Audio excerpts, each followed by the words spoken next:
हमें ये दिखाई दे रहा है कि 2014 के बाद वो लोग जो संविधान की कसम खा करके गद्दियों पर बैठे, उनको कोई यकीन नहीं है इस संविधान, इस आईन में, इस कॉन्स्टिट्यूशन में कोई यकीन नहीं है। वो 50 साल तक तो यही कहते रहे कि हमें झंडा एक्सेप्टेबल नहीं है, हमको ये कानून एक्सेप्टेबल नहीं है, हमको ये संविधान एक्सेप्टेबल नहीं है, हम अपना संविधान लाएंगे वगैरह वगैरह। तो उन्हें कोई यकीन नहीं था। सिर्फ गद्दी पे बैठने के लिए, पावर हासिल करने के लिए उन्होंने संविधान की कस्में खाई। और ये हमें लगातार अब दिखाई दे रहा है कि जितनी ऐसी सरकारें जो ऑपोजिशन की हैं, जैसे हम ऑपोजिशन कह सकते हैं, हालांकि वो ऑपोजिशन वहां नहीं है, वो तो सरकार है अपने, मतलब टीएमसी की सरकार अपनी सरकार है, सीपीएम की सरकार अपनी सरकार है, तृणमूल की सरकार अपनी सरकार है, या बिहार में अपनी सरकार है। तो इन सरकारों को दबाने की कोशिश है, इन सरकारों को टॉपल करने की कोशिश है, इनको उलटने की कोशिश है।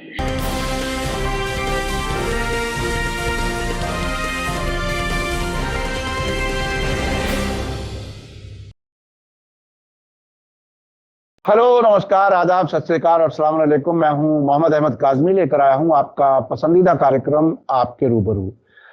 इस कार्यक्रम में हम आपको कुछ जानकार लोगों से मिलवाते हैं और कुछ अहम खबरों पर बात करते हैं। इस वक्त मुल्क किस दिशा में, किस सिमत में जा रहा है, वो हम आप बहुत अच्छी तरह से महसूस कर रहे हैं। कुछ लोग इस पर बात करते हैं, कुछ लोग इस पर बात करने से जरा बचने लगे हैं। ये बदलते हालात हैं।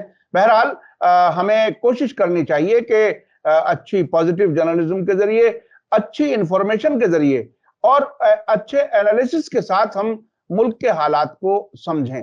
अभी पिछले 1 हफ्ते 10 दिन में कई ऐसे वाकयात हुए हैं जिसमें गैर बीजेपी सरकारों के जो सरबराह हैं वो ये शिकायत कर रहे हैं कि जैसा कि तमिलनाडु की डीएमके सरकार ने कहा, प्रेसिडेंट को लिखा है, राष्ट्रपति को, कि वो गवर्नर को हटाएं क्योंकि वो कानून नहीं बनने दे रहे। बहुत से कानून पास किए हैं असेंबली ने, लेकिन वो उन फाइलों पर बैठे हुए हैं।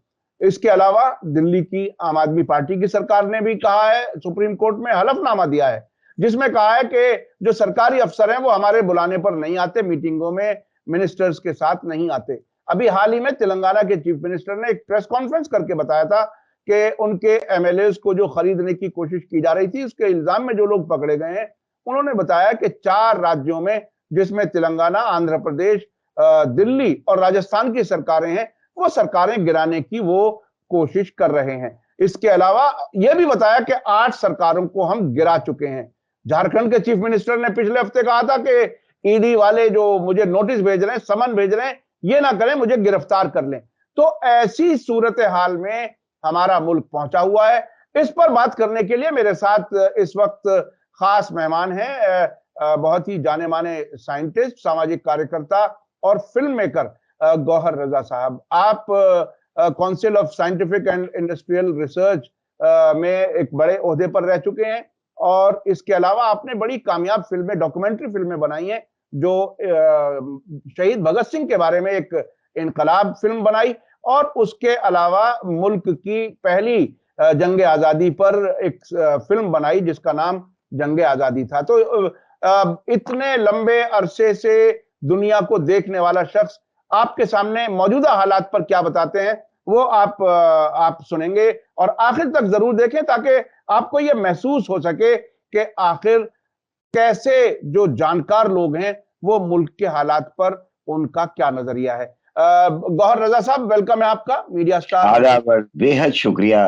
काज़मी साहब, अपने यहाँ मुझे बुलाने का और लोगों तक मेरी आवाज पहुंचाने का। जी, आपसे हम जानना चाहते हैं कि जो ये 2-3-4 खबरें मैंने बताई, जिस तरह से बेचैनी है गैर बीजेपी सरकारों में, वो बेचैनी आखिर कहां तक पहुंचेगी?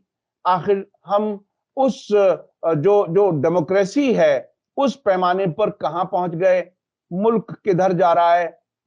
क्या कुछ है? मौजूदा हालात को आप कैसे देख रहे हैं? जो सवाल आपने पूछा है आज के दौर में बेहद अहम सवाल है और इसके लिए थोड़ा सा हमें तारीख में जाना पड़ेगा। इसके बावजूद कि मेरा ताल्लुक तारीख से नहीं, साइंस से रहा है, लेकिन हम सब बचपन में, हमारी जनरेशन तक आजादी की लड़ाई और आजादी के संग्राम जो रहा है पूरा, और किस तरह से अंग्रेजों की गुलामी हम लोगों ने सही है, इन कहानियों पर पले बढ़े हैं। और इनसे बचना हमारे लिए बहुत मुश्किल था, क्योंकि हमारे वालिदैन ने, हमारे माँ बाप ने उन उसमें हिस्सा लिया है, वो उसका एक हिस्सा थे।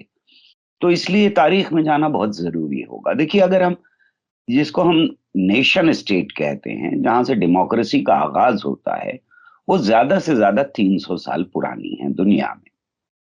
ये अलग बात है कि नेशन स्टेट का कॉन्सेप्ट, प्रोटोटाइप, कुछ कुछ उस तरह की चीजें पुरानी सभ्यताओं में, पुरानी तहजीबों में हमें दिखाई देती हैं, लेकिन जो नया दौर शुरू होता है उसमें ज्यादा से ज्यादा 300 साल पुरानी है। और यूरोप को अगर हम देखें तो उसका नक्शा हमें बताता है कि जहां नेशन स्टेट की बाउंड्री है, यानी यूके है अगर हम कहें, तो यूके की एक जबान है जिसको हम अंग्रेजी जबान कहते हैं। उसके अंदर बोलियां हो सकती हैं, लेकिन एक जबान है जो यूके की है। फ्रांस को देखें तो फ्रेंच है, इटली को देखें तो इटालियन है, जर्मनी को देखें तो जर्मन है। तो ये जो नक्शा हमें दिखाई देता है, वो जबान और जो कल्चर होता है उसके, वो बेसिस थी इन डेमोक्रेसीज के बनने की। जब वो दुनिया के और हिस्सों में शुरुआत होती है उसकी, और हमारे यहाँ आजादी के वक्त के ऊपर ये ख्यालात आने शुरू होते हैं कि हम एक डेमोक्रेसी बनाएंगे और हम उसके लिए जद्दोजहद कर रहे हैं। हम सिर्फ अंग्रेजों से गुलामी के हटाने के लिए जद्दोजहद नहीं कर रहे थे। तो यहाँ एक बड़ा सवाल था, इतनी सारी बोलियां, इतने अलग अलग पहनावे, खान पान बिल्कुल अलग। मैं अक्सर कहा करता हूं कि मेरे लिए तमिल वैसी ही है जैसी जर्मन हो, फ्रेंच हो, इटालियन हो। मुझे एक लफ्ज भी नहीं आता तमिल का, मुझे तेलुगु का एक लफ्ज नहीं आता, मुझे पंजाबी बहुत कम आती है, मैं नहीं समझ सकता, मुझे बंगाली नहीं आती, असमिया नहीं आती, उड़िया नहीं। तो ये एक बड़ा सवाल था, और इस सवाल को हमने ऐसे रिजॉल्व किया कि अंग्रेजी शासन दुश्मन है और हम सब एक हैं। यानी अपने इख्तलाफात को एक तरफ रख करके हमने हिंदुस्तानियत की पहचान बनाई, और उसमें फेडरल स्ट्रक्चर बनाना बहुत जरूरी था। ये याद रखना चाहिए कि जब मुल्क आजाद हुआ तो 500 से ऊपर रियासतें थी जो छटपटा रही थी अपने को मुल्क डिक्लेयर करने में। उसमें हिंदू मुसलमान का सवाल नहीं था, उसमें सारी रियासतें ऐसी थी जिनको मर्ज करने में, जिनको एक मुल्क बनाने में, उसकी तामीर करने के लिए एफर्ट्स लगाने पड़े, उसमें उसमें मेहनत की गई। एकदम से देश आजाद होके एक हिंदुस्तान नहीं बन गया। तो अगर फेडरल स्ट्रक्चर है इस मुल्क का, तो वो नेगोशिएशन से ही हो सकता है, यानी बातचीत से, एक दूसरे को समझने से, एक दूसरे को आजादी देने से, और एक दूसरे की इज्जत करने से, रिस्पेक्ट करने से ही हो सकता है। 2014 के बाद जो परेशानियां थी वो बेहद बढ़ी। हमें ये दिखाई दे रहा है कि 2014 के बाद वो लोग जो संविधान की कसम खा करके गद्दियों पर बैठे, उनको कोई यकीन नहीं है इस संविधान, इस आईन में, इस कॉन्स्टिट्यूशन में कोई यकीन नहीं है। वो 50 साल तक तो यही कहते रहे कि हमें झंडा एक्सेप्टेबल नहीं है, हमको ये कानून एक्सेप्टेबल नहीं है, हमको ये संविधान एक्सेप्टेबल नहीं है, हम अपना संविधान लाएंगे, वगैरह वगैरह। तो उन्हें कोई यकीन नहीं था। सिर्फ गद्दी पे बैठने के लिए, पावर हासिल करने के लिए उन्होंने संविधान की कस्में खाई। और ये हमें लगातार अब दिखाई दे रहा है कि जितनी ऐसी सरकारें जो ऑपोजिशन की हैं, जैसे हम ऑपोजिशन कह सकते हैं, हालांकि वो ऑपोजिशन वहां नहीं है, वो तो सरकार है अपने अंदर। मतलब टीएमसी की सरकार अपनी सरकार है, सीपीएम की सरकार अपनी सरकार है, तृणमूल की सरकार अपनी सरकार है, या बिहार में अपनी सरकार है। तो इन सरकारों को दबाने की कोशिश, इन सरकारों को टॉपल करने की कोशिश है, इनको उलटने की कोशिश है, इनको काम न करने की, देने की जो कोशिश है। और बार बार ये कहना डबल इंजन, डबल इंजन, जहां डबल इंजन नहीं है वहां हम गाड़ी नहीं चलने देंगे। ये बात लगातार, इस डबल इंजन के मतलब लगातार ये सुनाई दे रहा है हमको। जो लोग समझदार हैं वो समझते हैं कि डबल इंजन का मतलब क्या है, कि हमारी सरकार नहीं होगी जब तक डबल इंजन नहीं होगा, हम चलने नहीं देंगे। और इसलिए अब गवर्नेंस का इस्तेमाल हो रहा है। उन सरकारों को दबाने के लिए, उनको काम ना करने देने के लिए।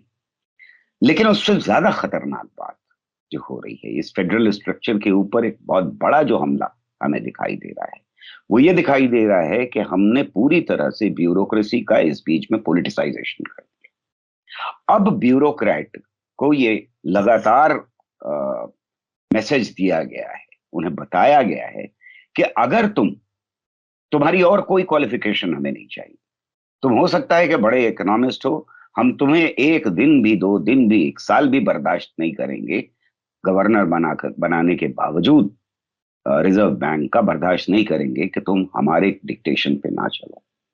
तो पूरी ब्यूरोक्रेसी को यह बताया जा रहा है कि एक ही पैमाना है, हमारे लिए सारी छूट, आरएसएस, बीजेपी, दुर्गा वाहिनी, ये वो वगैरह वगैरह जो सब मिला करके आरएसएस बनती है, उनके लिए हर छूट। मैंने नहीं देखा कि किसी ईडी ने, सीबीआई ने कोई छापे मारे हों उन लोगों के ऊपर। वो सारे दूध के धुले हैं ऐसा लगता है। सिर्फ ऑपोजिशन के लिए ईडी है, सीबीआई है, यूएपीए है, तरह तरह के कवानीन ड्रैकोनियन लगाए जा रहे हैं। ये असल में वही बात है जिससे मैंने शुरुआत की थी कि फेडरल स्ट्रक्चर के ऊपर, हमारे जो संविधान के ऊपर, ये बहुत बड़ा हमला है। अच्छा, ये एक सवाल, बहरहाल आमतौर पर ये कहा जाता है, समझा जाता है और किसी हद तक सही भी है, जब कहीं भी जुल्म बढ़ता है तो उसके खिलाफ कुछ आवाजें उठनी शुरू होती और फिर उसको टेररिज्म और क्या क्या क्या क्या नाम दे दिए जाते हैं। वो बहरहाल स्टेट्स का, हुकूमतों का तरीका है। अब जिन स्टेट्स में सरकारें, उनके चीफ मिनिस्टर्स, उनके कैबिनेट के लोग ये घुटन महसूस कर रहे हैं कि काम नहीं कर सकते। देखिए, जो जो मैंने खबर देखी डीएमके वाली तमिलनाडु की, जो कानून रोके गए हैं उन कानून की लिस्ट आप देखिए। अक्सर यूनिवर्सिटियों से, वो यूनिवर्सिटियां बनने वाली हैं या वहां तालीम के लिए जो काम होने वाले थे उनके लिए कानून बनाए गए हैं। अक्सर कानून वो हैं जो रोके गए हैं। यानी आप क्या लोगों को तालीम से दूर रखना चाहते हो? तकरीबन वही बात आ रही है जिस पर हमारी पिछली बार बात हुई थी कि साइंस से दूर रखना है, तालीम से दूर रखना है। तो बिल्कुल उसी प्रोजेक्ट पर ये गवर्नर साहब भी ऐसा कुछ कर रहे हैं और अब वो प्रेसिडेंट से उन्होंने सवाल किया है। हालांकि वो भी जानते हैं कि प्रेसिडेंट किसके तहत काम करता है, लेकिन कॉन्स्टिट्यूशनली उनको इख्तियार है कि वो गवर्नर को वापस बुला सकें। ऐसी सिचुएशन में आपको क्या लगता है कि क्या जो लोग हैं जिन्होंने वो सरकारें बनाई हैं, उन सरकारों को इतना कमजोर देख करके क्या अवाम को क्या करना चाहिए या वो क्या कर सकते हैं? क्या उम्मीद क्या है, क्या लगता है? देखिए, वो रास्ता केरल ने दिखा दिया है। केरल के जो इस वक्त गवर्नर साहब हैं, आरिफ मोहम्मद खान, उन्होंने जिस तरह से हरकतें शुरू की, खास तौर से बदजबानी से शुरुआत होती है और वो यहां तक पहुंचती है कि वो डिसमिस कर रहे हैं जिसकी उनको कोई पावर नहीं है। 8 या 10 यूनिवर्सिटीज के वाइस चांसलर्स को डिसमिस कर रहे हैं। मतलब क्या क्या हो रहा है? ये कॉन्स्टिट्यूशन की धज्जियां उड़ाने वाला मामला है। आपकी जो पोजीशन है वहां पर वो बिल्कुल सेरेमोनियल पोजीशन है और आपकी पावर्स तब इन्वोक होती हैं जब कोई वहां पर क्राइसिस खड़ी हो जाए किसी स्टेट के अंदर। लेकिन ये जो गवर्नर्स हैं जो बीजेपी के गए हैं, वो सारे के सारे अपने को मुतलकुल अनान शहंशाह मान के चल रहे हैं। ऐसा लगता है कि ये बादशाह हो गए। दिल्ली के अंदर गवर्नर साहब जो हैं वो एक इलेक्टेड गवर्नमेंट को ऑपरेट ही नहीं करने दे रहे। लेकिन सब सेंट्रल गवर्नमेंट ने बाकायदा कानून बना दिया कि गवर्नर ही सरकार है, गवर्नर सरकार हो गया। मतलब ये कैसे हो सकता है एक डेमोक्रेटिक कंट्री के अंदर के अनइलेक्टेड आदमी सरकार बन जाए? ये तो डेमोक्रेसी के अपने टेनेट्स के खिलाफ है।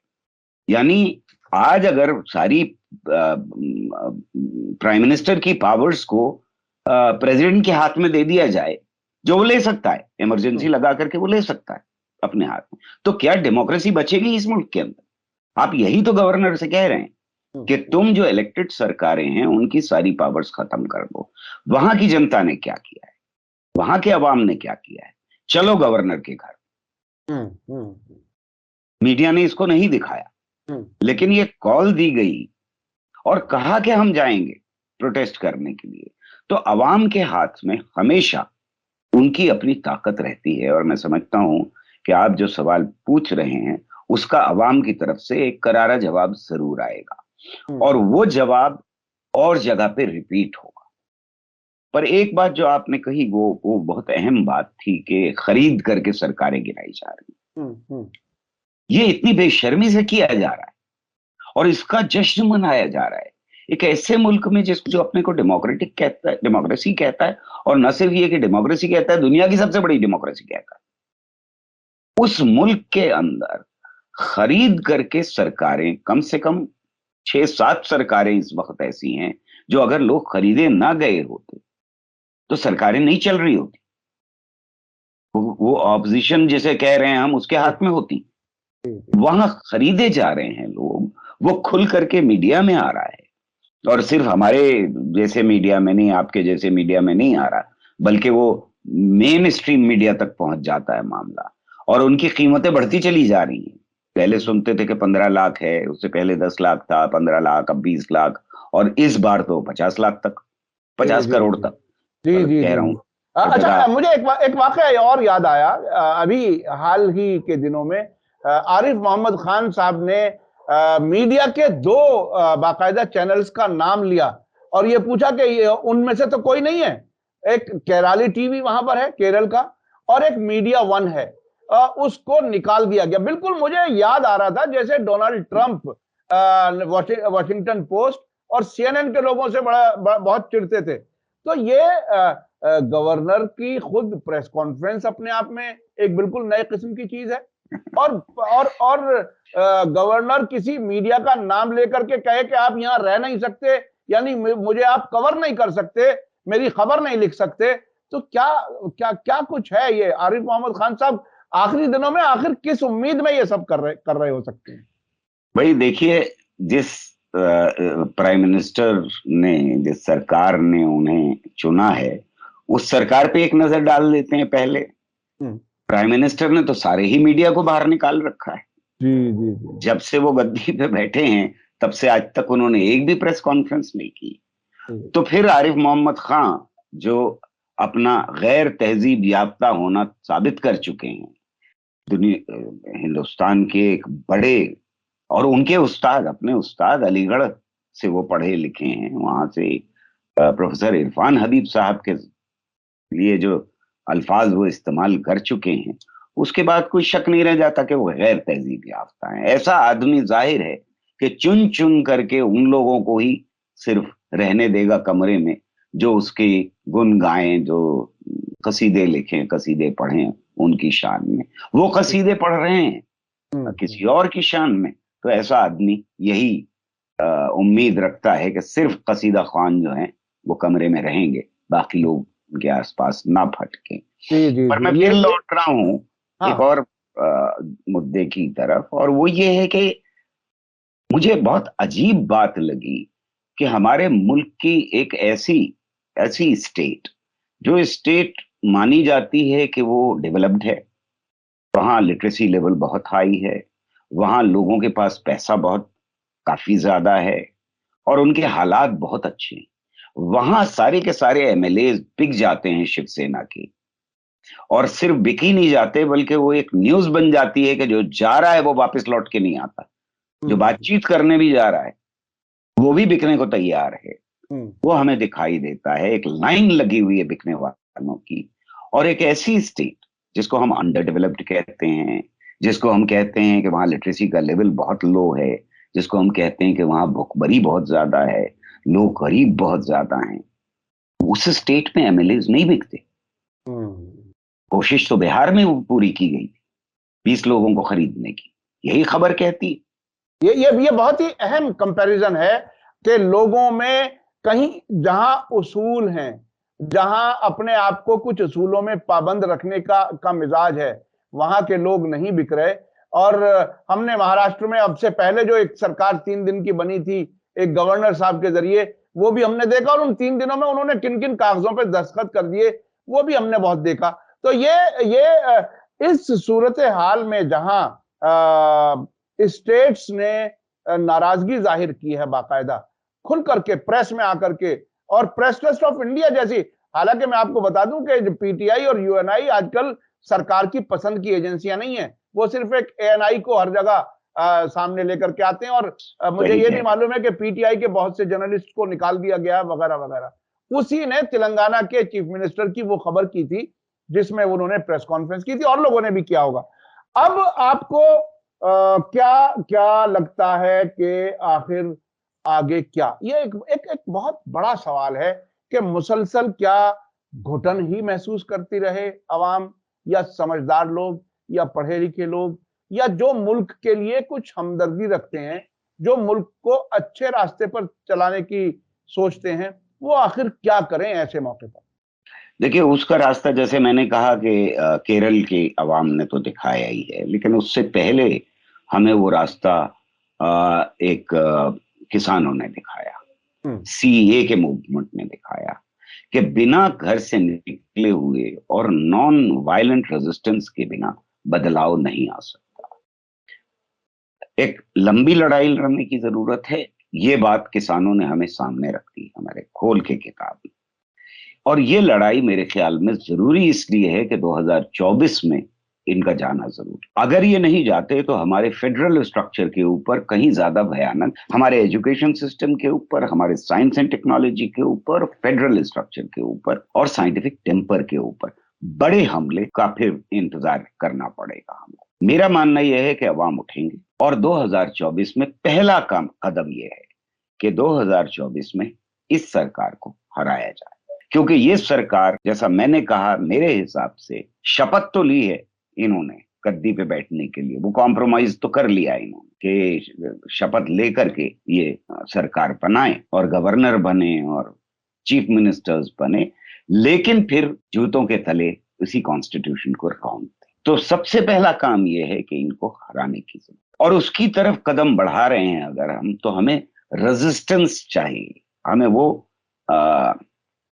डिटर्मिनेशन चाहिए, वो अज़्म चाहिए जिसमें हम ये कह सकें कि हम इस देश को, इस मुल्क को, इसकी सालमियत के पहरेदार हैं। हम ये कहें और यकीन करें इस बात के अंदर कि इस मुल्क को बचाना है तो फेडरल स्ट्रक्चर भी बचाना होगा, साइंटिफिक टेम्पर भी बचाना होगा, साइंटिफिक इंस्टीट्यूशंस भी बचाने होंगे और अपनी एजुकेशन को भी बचाना होगा, क्योंकि वो सबसे ज्यादा, ये दो चीजें सबसे ज्यादा अगली नस्लों को असरअंदाज करेंगी। मेरा मानना यह है कि जनता उठेगी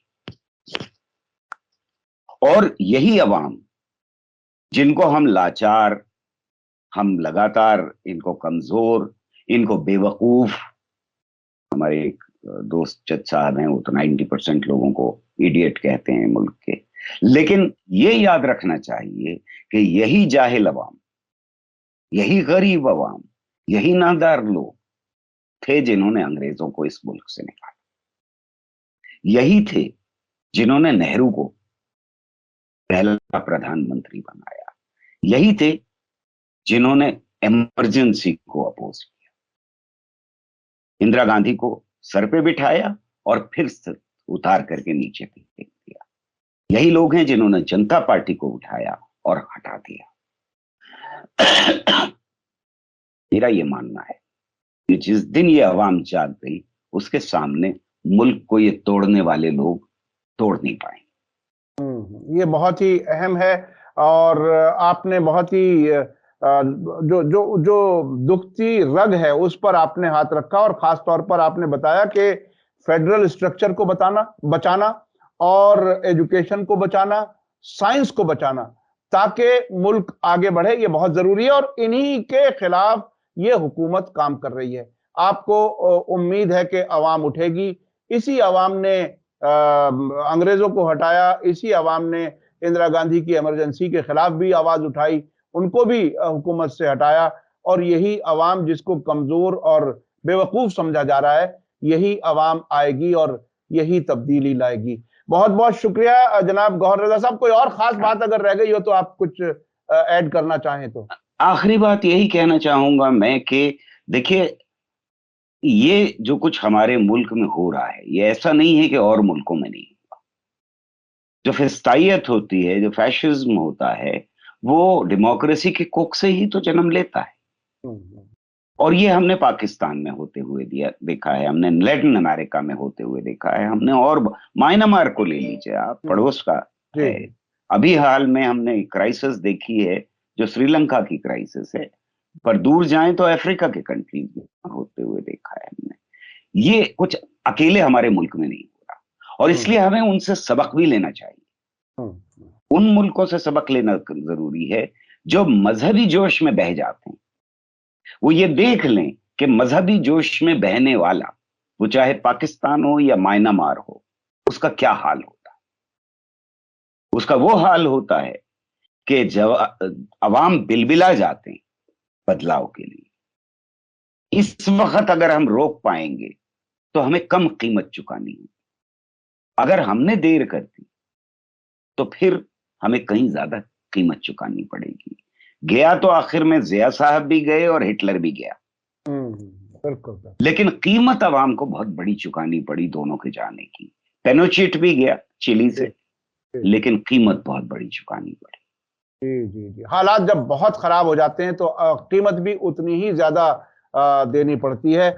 और एक आखिर में चलते चलते कुछ लोगों का इस तरह का एक ऑब्जर्वेशन है, हालांकि हमने तकरीबन क्लोज कर दिया था लेकिन मुझे याद आ गया। ये कहा जा रहा है कि आज के इस इंफॉर्मेशन टेक्नोलॉजी के जमाने में कुछ कॉरपोरेट घराने हैं, कुछ ही, शायद एक दर्जन से भी कम है, वो मुख्तलिफ मुल्कों की सरकारों को चला रहे हैं। अभी ब्रिटेन में सुनक जो खुद बड़े कारोबारी हैं, वो प्राइम मिनिस्टर बन गए। किसी साहब ने हमारे ही चैनल पे ये कहा कि हम बस एक स्टेज पीछे हैं, अगर अडानी प्राइम मिनिस्टर बन जाए तो ये कहीं ज्यादा अच्छा हो मोदी जी के मुकाबले में। आपको क्या लगता है कि क्या वो बड़े घराने ही सरकारें बना रहे का और बिगाड़ने का काम कर रहे हैं?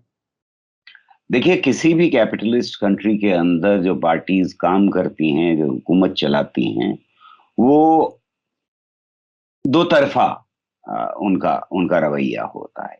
एक तरफ वोट लेने के लिए अवाम को खुश रखने की कोशिश करती हैं, और दूसरी तरफ जिनसे पैसा लिया है जीतने के लिए उनसे उनको खुश रखने की कोशिश करती हैं। तो कैपिटलिस्ट कंट्री के अंदर तो अल्टीमेटली जो कैपिटलिस्ट हैं, सरमायादार हैं, वही चलाते हैं हम्म, सरकारें। वो चाहे पहले खरीदें या बाद में खरीदें, लेकिन चलाते वही हैं सरकारें। हम्म, सवाल यह है कि क्या वो सरमायादार खुद गद्दी पर बैठना चाहते हैं। हमने देखा कि डोनाल्ड ट्रंप के एक पीरियड आया, और उस पीरियड में क्या हालात पैदा हुए अमेरिका में, जो अपने को बड़े स्टेबल डेमोक्रेसी कहते थे, कि उनके कैपिटल के ऊपर भी, पार्लियामेंट के ऊपर भी हमला वैसे ही हो गया जैसे किसी छोटे कंट्री में हमला होता है। तो ये खतरा है, ये बहुत बड़ा खतरा है। और दूसरी बात यह है कि कोई भी कैपिटलिस्ट समाज जो है, वो कितना डेमोक्रेटिक है, और वो पॉलिटिकल पार्टीज को कितनी डेमोक्रेटिक स्पेस देता है, ये एक इंपॉर्टेंट और अहम सवाल है। मेरा मानना यह है कि अगर खुद अडानी और अंबानी बैठेंगे तो वो सिर्फ मुनाफा कमाएंगे। आज एक स्पेस है कि पॉलिटिकल पार्टीज उनके खिलाफ खड़ी हो सकती हैं, अवाम उनके खिलाफ आवाज उठा सकते हैं। कल शायद ये स्पेस ना रहे। तो जो बात मैं लगातार कह रहा हूं कि खतरा बहुत बड़ा है कि खुद अंबानी अडानी जैसे लोग गद्दियों पर बैठ जाएं और वो कहें कि अब हमें एजेंट की भी जरूरत नहीं, जो मीडिया में कई जगह हुआ है। हमने हम्म, देखा है कि मीडिया में एडिटर्स को हटा करके खुद जो मालिकान हैं वो एडिटर बन गए हैं। तो जी जी ये ट्रेंड मुल्क के लिए बहुत खराब है, डेमोक्रेसी के लिए बहुत खराब है, आजादी ख्याल के लिए बहुत खराब जी जी जी। बहुत बहुत शुक्रिया गौहर रजा साहब। आपने बहुत ही सादा जबान में वो हकीकतें बयान कर दी जो बहरहाल बहुत बड़े खतरे की तरफ आपने इशारा किया, और ख़ास तौर पर आपने अवाम पर भरोसे की बात की कि वही अवाम मुल्क में हालात बदल सकते हैं, और अगर कॉरपोरेट घराने वाला ही कोई हुकूमत में आ जाए तो फिर तो वो सिर्फ अपनी जेब भरेगा और मुल्क की कोई हमदर्दी नहीं होगी। डेमोक्रेटिक स्पेस रहना बहुत जरूरी है। बहुत बहुत शुक्रिया गौहर रजा साहब, आपने हमें वक्त दिया। दर्शकों से मैं कहूं कि देखिए, इतनी गहराई से चीजों को बताना, समझाना और इतने तजर्बात के नतीजे आप तक हम पहुंचाने की कोशिश करते हैं, ये बहुत ही सीखने और समझने की बातें हैं। गौर करें, समझें और मुल्क की हमदर्दी में जो हो, जो मुल्क की तरक्की के लिए जरूरी हो, हम आप वही काम करें। इसी के साथ मुझे दीजिए इजाजत। धन्यवाद, शुक्रिया। जय भारत, जय हिंद।